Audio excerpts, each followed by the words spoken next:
My brother-in-law called my cooking inedible at Thanksgiving dinner, so I made sure he'd never forget the taste of humble pie. Xavier had been ruining family gatherings for 2 years, ever since he married my sister Delaney, but this time was different. He stood up mid-meal, grabbed his napkin, and announced that my grandmother's stuffing recipe tasted like wet cardboard mixed with disappointment. The silence that followed was deafening. Uncle Pete stopped carving the turkey. Cousin Miranda nearly choked on her wine. Mom's face went white as she stared at the table she'd spent 3 days preparing. Delaney looked mortified, whispering apologies that Xavier waved away like annoying flies. "I'm just being honest," he said, pulling out his phone. "This is why restaurants exist. I'm ordering something edible." That's when I saw it in Delaney's eyes. The same defeated look she'd worn for months. Xavier had been systematically destroying her confidence, and now he was humiliating our entire family. Something cold and calculating settled in my chest. "You're absolutely right," I said, standing with my sweetest smile. "Let me make you something special, something you'll never forget." I disappeared into the kitchen, my mind racing. For months I'd been documenting Xavier's behavior. Screenshots of his social media where he mocked Delaney, recordings of phone calls where he bragged about marrying into our family for money, photos of him with other women. I'd been waiting for the right moment to expose him. This was it. I returned with a perfectly plated slice of pumpkin pie, complete with fresh whipped cream and a cinnamon stick garnish. Xavier's eyes lit up. He'd always been a sucker for dessert. "This looks amazing," he said, already reaching for his fork. "See? This is what real cooking looks like." He took a massive bite before anyone could react. The transformation was immediate and beautiful. His face contorted as the whipped cream, actually horseradish mixed with dish soap, hit his taste buds. The pumpkin filling, loaded with ghost pepper extract, followed seconds later. He began gagging, clawing at his throat, stumbling toward the kitchen sink. But that wasn't the real revenge. While he gasped and sputtered, I calmly walked to my purse and pulled out my tablet. With everyone's attention focused on Xavier's dramatic performance, I connected it to the smart TV and opened a folder labeled Xavier's True Colors. The first image appeared, bank statements showing gambling debts. Then came screenshots of dating profiles he'd kept active throughout his marriage, photos of him with other women at bars, hotels, restaurants, all time-stamped after his wedding. And finally, audio recordings of him laughing with his buddies about how he'd trapped that naive bitch and her loaded family. The room erupted. Delaney gasped, her hands flying to her mouth. Uncle Pete started swearing. Mom threw her napkin at the screen. Cousin Miranda began taking photos, muttering about divorce lawyers. Xavier finally stopped retching and turned around, his face red and streaked with tears. When he saw the evidence displayed for everyone to see, all color drained from his cheeks. "Where did you get? How did you? That's private," he stammered. "Privacy?" I laughed. "Like the privacy you gave my sister when you posted about her on Reddit? When you shared intimate photos with your poker buddies? When you took out credit cards in her name?" That's when Xavier snapped. He lunged across the room, hands reaching for my throat. Uncle Pete intercepted him. But in the struggle, Xavier's flailing arm caught the edge of the china cabinet. 23 pieces of Mom's heirloom dishes crashed to the floor. And that's when I heard it. A sound that made my blood freeze. The smoke alarm. In my focus on revenge, I'd forgotten about the special ingredient I'd added to the kitchen timer. The one connected to the gas valve I'd quietly adjusted while preparing Xavier's dessert. The plan had been simple. A small leak. Just enough to clear the house and really drive home the point. But looking at the orange glow now flickering under the kitchen door, I realized I'd miscalculated. The smoke wasn't just smoke. The kitchen was on fire. "Everyone out!" I screamed, abandoning my tablet on the coffee table. The smart TV continued cycling through Xavier's sins as chaos erupted around us. Delaney was closest to the front door, but she stood frozen, staring at the screen showing her husband with another woman. "Move!" I shoved her toward the exit as Uncle Pete grabbed Mom's arm. Xavier, still coughing from the horseradish, stumbled past us. "What did you do?" he wheezed. I didn't answer. I was too busy calculating how badly I'd screwed up. The gas leak hadn't been supposed to ignite. I'd adjusted the valve just enough to create a detectable odor, forcing everyone to evacuate and giving Xavier time to think about what he'd lost. But the pilot light on the old stove must have caught it. We spilled onto the front lawn as neighbors began emerging from their houses. Someone was already calling 911. The fire department would arrive soon, along with investigators who would want to know how exactly a Thanksgiving dinner had turned into a potential house fire. "Call the fire department!" Mom was screaming at Uncle Pete, who was frantically dialing on his phone. I watched flames lick at the kitchen window, knowing that in about 10 minutes, firefighters would be poking through the debris. They'd find the tampered gas valve, they'd run tests on the timer I'd modified, and they'd start asking very pointed questions about why someone had been messing with potentially deadly appliances during a family dinner. "This is your fault," Xavier said, pointing at me with a shaking finger. His face was still flushed from the ghost pepper, snot streaming from his nose. "You poisoned me, and now you've burned down the house." "I didn't poison you," I snapped. "It was horseradish and dish soap. You'll live." But the house fire? That was a different story. Delaney was crying, clutching her phone. The screen showed missed calls from divorce lawyers she'd apparently contacted weeks ago. So she'd been planning to leave him anyway. That made me feel slightly better about destroying her Thanksgiving. "How bad is it?" Mom asked, watching flames spread from the kitchen to the dining room. Her grandmother's antique table was probably already ashed. I didn't answer because I was watching a much bigger problem unfold.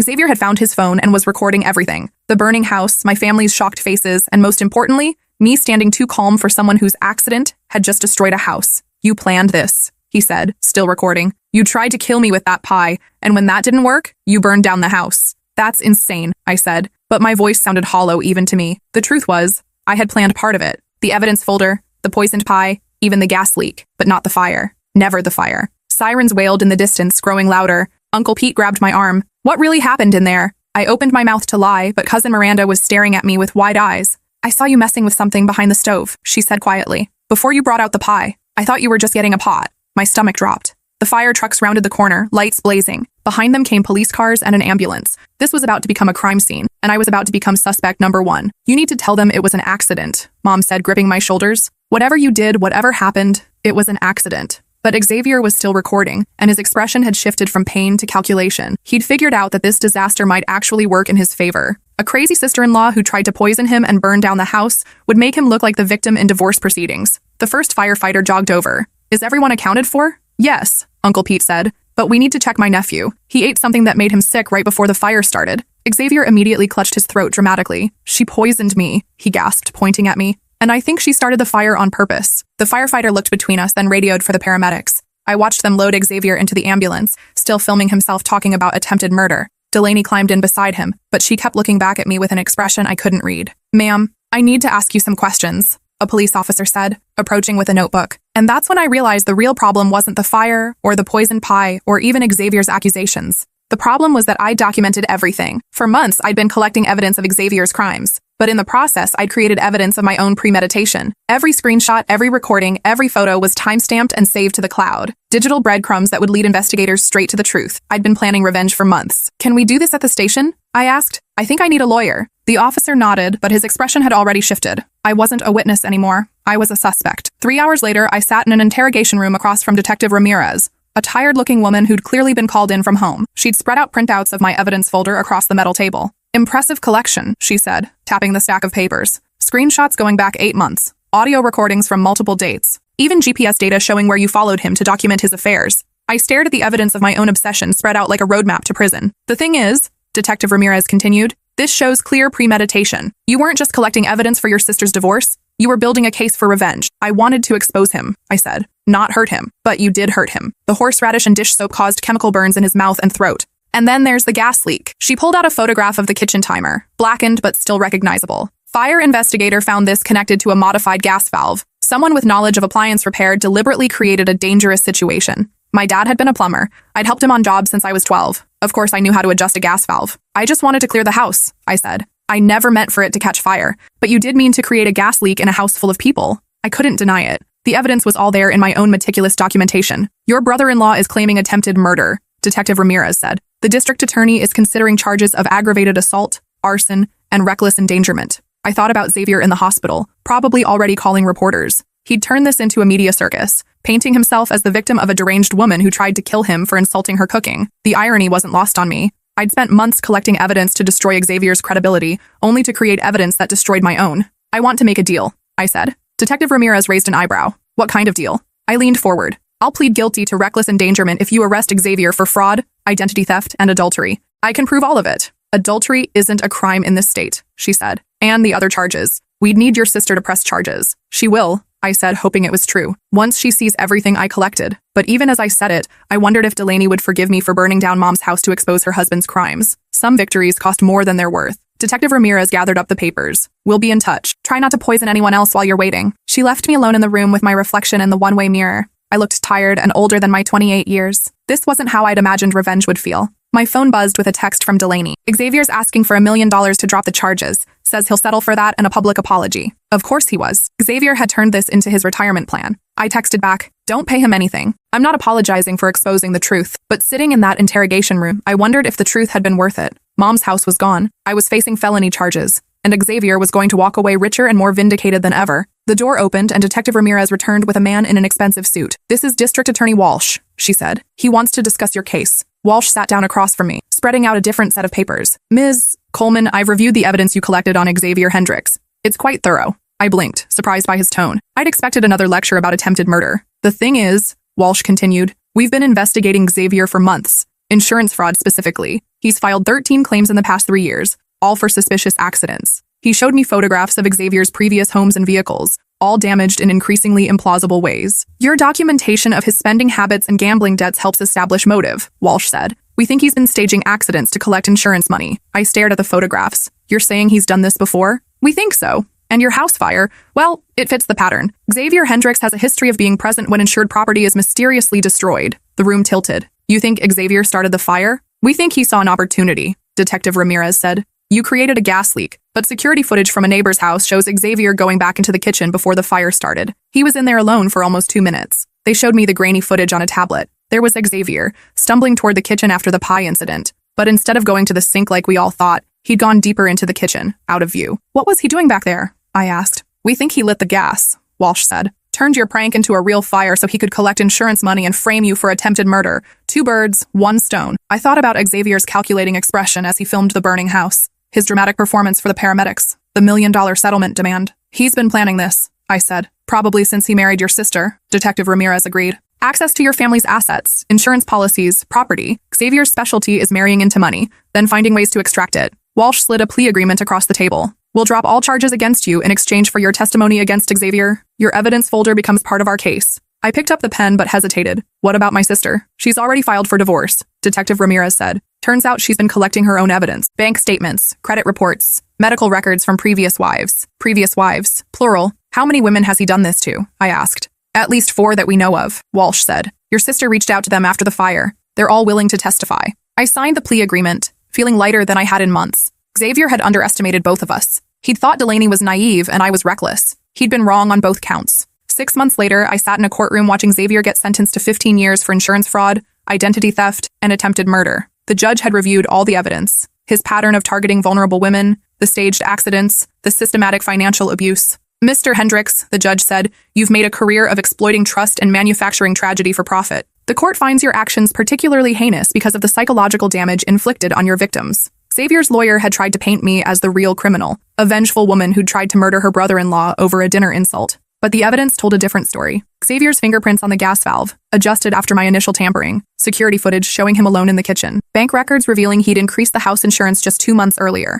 Delaney testified about the years of emotional abuse, the stolen money, the other women. She'd become a different person on the witness stand, strong, articulate, angry in all the right ways. He told me I was lucky he married me, she said, that no one else would want damaged goods. But I wasn't damaged when I met him. He made me that way. The 4 previous wives testified too. A pattern emerged of Xavier selecting emotionally vulnerable women, isolating them from family and friends, then systematically destroying their self-worth while stealing their assets. When he was done with them, he'd stage an accident and disappear with the insurance money. I'd been his insurance policy with our family, literally. If his marriage to Delaney didn't work out, he could always claim I'd tried to kill him and sue for damages. After the sentencing, Delaney and I stood outside the courthouse together. The past year had aged us both, but in different ways. She looked stronger. I looked exhausted. Thank you, she said, for collecting all that evidence, for being willing to burn everything down to save me. I almost did burn everything down, I said. I'm sorry about Mom's house. Mom's fine. Insurance covered most of it, and she's happier in her new apartment. Says it's easier to clean. We walked to our cars in comfortable silence. Delaney had moved back home during the trial, sleeping in her old bedroom while she figured out her next steps. I'd been crashing on friends' couches, unable to face living alone after everything that had happened. Want to grab dinner? She asked. I found this great Thai place that definitely doesn't serve wet cardboard mixed with disappointment. I laughed. The first real laugh I'd had in months. As long as you're not cooking, deal. But next Thanksgiving, you're banned from the kitchen. I'm ordering from a restaurant. Xavier would approve, I said. Xavier can rot in prison, Delaney replied cheerfully. We drove to the Thai place and ordered enough food for 4 people. Delaney told me about her new job at a women's shelter, helping other victims of financial abuse. I told her about my plans to finish my degree in criminal justice, maybe work for the district attorney's office. We make a good team, she said, stealing pad thai from my plate. Maybe we should go into business together. Sisters Investigative Services. Our first case could be finding out why Thai food tastes so much better than anything I've ever cooked, I said. Some mysteries are better left unsolved, Delaney replied. But sitting there with my sister, sharing a meal without fear or manipulation or hidden agendas, I realized some mysteries were worth solving, like how to rebuild trust after betrayal, how to find strength after being broken, how to create something good from the ashes of something terrible. Xavier had tried to destroy us both, but we'd survived. More than survived. We'd won. The next morning, I woke up in my sister's old bedroom to the smell of coffee and actual edible breakfast. Delaney was in the kitchen, humming while she made pancakes that didn't taste like cardboard. Sleep well? She asked, sliding a plate toward me. Better than I have in months, I said, cutting into the pancakes. They were perfect. My phone buzzed with a text from Detective Ramirez. Xavier's cellmate wants to know if you have any more of that pie recipe. Says he's heard great things about your cooking. I showed Delaney the text. She snorted coffee through her nose. Should we send the recipe to prison? She asked. Definitely, I said. But maybe we should tone down the ghost pepper extract. We don't want to cause a riot. We spent the morning writing out Gran's actual pumpkin pie recipe, the one that had been in our family for 3 generations. The one Xavier had never bothered to taste because he'd been too busy insulting everything we offered him. At the bottom, Delaney added a note, best served with a side of justice and a tall glass of karma. I added my own postscript. Warning, may cause chronic honesty and sudden urges to treat people with respect. We mailed it to the prison that afternoon, along with a photo of us smiling over coffee and actually edible food. 6 months later, Xavier's cellmate sent us a thank you card. The pie had been a hit in the prison kitchen. Xavier apparently hadn't been invited to the tasting. Some people never learn to appreciate good cooking, but then again, some people never learn to appreciate anything good at all. Delaney and I did start that investigative business. Sisters Investigative Services specialized in financial crimes and domestic abuse cases. We helped dozens of women escape situations like Delaney's, collecting evidence of fraud and manipulation that their abusers thought they'd hidden forever. Our first office was above a bakery that made the most incredible pumpkin pie. We'd often treat our clients to a slice while we explained their legal options. Most of them had never tasted anything so sweet after years of bitterness. I kept Xavier's mugshot on my desk as a reminder of what happened when people underestimated women who'd been pushed too far. Delaney preferred the photo from his sentencing, where he was finally speechless. Every Thanksgiving, we ordered from that Thai restaurant Xavier had mentioned, the one that supposedly existed to save people from family cooking. But we'd learned that the best meals weren't about the food at all. They were about sitting at a table where you felt safe, valued, and genuinely loved. No seasoning in the world could improve the taste of that. And every year on Thanksgiving night, we'd raise our glasses of wine and toast the same thing. To Xavier, Delaney would say with a grin, for teaching us that the best revenge is a life well lived, I'd finish. Then we'd dig into our pad thai and be grateful for everything we'd gained by losing everything we thought we wanted, including the ability to finally tell the difference between real love and manipulation seasoned with pretty words. Xavier had called my cooking inedible, but he'd never tasted what our family was really made of, loyalty, strength, and the absolute refusal to let anyone poison what we'd built together. That recipe, it turned out, was worth more than all his insurance scams combined. And unlike his schemes, it had a happy ending that would last forever. The last I heard, Xavier was learning to cook for himself in the prison kitchen. Apparently, his cellmates weren't impressed with his table manners or his tendency to complain about everything he was served. Funny how that worked out. Some people spend their whole lives trying to acquire a taste for humble pie. Others get force-fed it until they finally swallow their pride. Xavier got both, and I got my sister back, along with the satisfaction of knowing that sometimes the best way to serve justice is on a silver platter with a side of poetic irony. Just like Gran always said, the secret ingredient in any good recipe is love. But she never mentioned that sometimes. That love requires burning down everything toxic to make room for something better. Lucky for us, we'd learned to cook with fire, and Xavier had learned far too late that he should never insult the chef.